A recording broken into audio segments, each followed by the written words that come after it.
锦溪明明见过纯元，但却为什么不告诉甄嬛婉婉泪倾的真相呢？因为锦溪其实对纯元并没有那么的熟悉。怎么说呢？纯元故衣事件发生后，甄嬛得知是因为自己长得像纯元皇后才会得到四大爷的宠爱，于是也开始怀疑锦溪是因为纯元皇后才会效忠于自己。但是锦溪随后就开始解释：娘娘多虑了，奴婢其实并没有福气服侍纯元皇后，只是因缘际会得到过纯元皇后的一次垂怜罢了。并且后来在甘露寺讲出了完整的故事。奴婢刚入宫的时候，只是一个做洒扫上的小宫女，也是新进宫嘛，难免受欺负。冬天给姑姑们洗衣裳，冻得一手都是冻疮。那时候，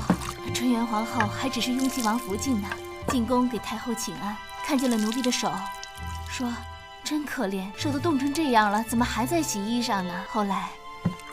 这内务府才把奴婢调去干别的活。甄嬛和浣碧才知道当年这件事情的始末，所以说锦溪其实只见过纯元一次。从时间线上来看，当时的纯元皇后已经去世了将近20年了。但从锦溪的说辞中，我们又可以知道，当年她的年龄还不大，对于一个小女孩来说，这20年的时间足以模糊掉锦溪记忆中纯元皇后本来的模样。在看甄嬛被禁足的时候，锦溪说过这么一句话：小主和纯元皇后是有几分相像，但也不十分相像，而小主你也只有穿上纯元皇后的衣衫，才有几分真切的相像。说明在他看来，甄嬛其实并没有那么的像纯元皇后，至少锦溪一直以来都觉得没什么不妥，也没有因此想到什么。只有在甄嬛穿上纯元的衣服之后，锦溪才觉得眼熟。只是当时的甄嬛着急去宜修宫里，没有给锦溪足够的回想时间，不然说不准可能锦溪就想起来这衣服是纯元皇后的了。其实纯元故衣事件是甄嬛和纯元相似度最高的时候了，这个时候锦溪的反应还这么迟钝，也足以说明锦溪对于纯元皇后其实并没有那么熟悉。我们来看看真正熟悉纯元皇后的四大爷和宜修。四大爷在隔着层层纱帐和一个房间的距离时，仅凭一个背影都能脱口而出：“婉婉，你怎么不换我四郎了？”表情也变成了这样，显然一副不可置信的表情。而宜修看见之后反应就更大了，直接1秒就认出那件衣服是自己姐姐的。虽然这样的反应夸张，但是这也确实是最熟悉纯元皇后的人才会有的反应。本来锦溪就对纯元的印象有点模糊，虽然意识到甄嬛长得像纯元，但也并不觉得有什么，所以自然不需要去费这个话了。谁也没想到甄嬛这种气质美女居然做了纯元的周边。前面我们也提到了，锦溪其实没有把甄嬛和纯元的相貌相像当回事儿，而且我们再来看看甄嬛的人设，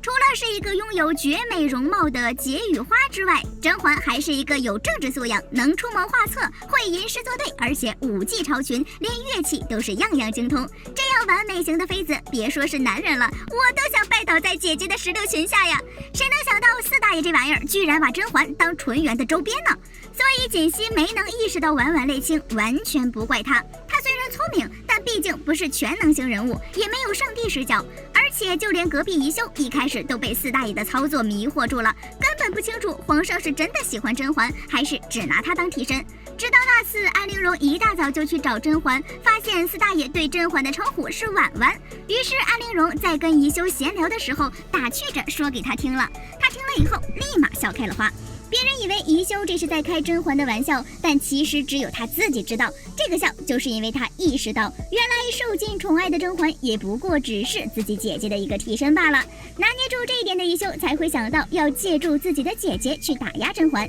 于是就有了后面的纯元故衣行动。然而在这次的事件之后，甄嬛猜测出是宜修在背后搞鬼的时候，锦溪还一脸的惊讶，完全没有感觉宜修会是坏人的样子。由此可见，锦溪根本就没有想到过宜修还能拿这事儿做文章。不过这也对，当时华妃已经下线了，后宫也根本没人在针对甄嬛，看上去风平浪静的。而平时的宜修又是温婉大气的人设，甄嬛又一向站在她这边，谁能想到她会在背后害甄嬛呢？锦溪明明知道甄嬛跟纯元长得像，却不告诉她，是锦溪在耍什么心机吗？No， 不是，居然是为了甄嬛考虑。在整个剧中，甄嬛多次失宠，锦溪都没有跟甄嬛说过小主若是能稍稍模仿一下纯元皇后，那指定能复宠之类的话。即便是在后来甄嬛迫于多方压力想要回宫的时候，锦溪都没说过类似的话。这是为什么呢？答案就是甄嬛的自尊心。其实，在第一集甄嬛去上香时许的那个愿望就能看得出来，她所求的不是什么大英雄，也不是什么家财万贯、权势滔天的王公贵族，她求的是两心相悦，求的是只爱和最爱。但造化弄人，就像甄嬛自己说的那样，愿望说出来就不灵了。但那天刘珠恰好就说出了甄嬛的愿望。后来甄嬛入选了，她的入选也就代表了她所求的落空，因为一国的皇帝注定了永远都不可能只钟情于一人。所以在知道自己只是个代替品，那些自以为快乐甜蜜的时光都只是因为自己像另外一个人的时候，甄嬛留下了自己刚出生3天的女儿，毅然决然地选择了出宫修行。因为她的骄傲，她刻在骨子里的自尊心不允许自己倒贴。甄嬛和纯元最大的不同就是甄嬛更加有自己的个性。这里借用玉娆的一句话：我宁愿驾驭匹夫草草一生，也断不入宫门王府半步。这句话说的不只是玉娆，还有那个甄嬛。而锦汐或许在朝夕相处中有那么一瞬间猛然发现甄嬛和纯元的很相似，但同样的，锦汐在朝夕相处中也同样发现，以甄嬛的个性，如果早知道婉婉泪清的话，恐怕根本就不会再搭理四大爷，甚至再惨烈一点，可能甄嬛就会一直避宠，最后在嫔妃或者宫人的搓磨下，落得一个惨死宫中的下场。这样的下场太惨烈了，而且有时候两个人的感情吧，是不能被别人插手的。别人越插手，就越容易走向消亡。但要是别人不插手呢？等这俩人过着日子，过明白了以后，有些隔阂也就自然不存在了。作为宫中的老人，锦汐肯定深谙这个道理，所以不管从哪个方面来看，锦汐的不说都是对的。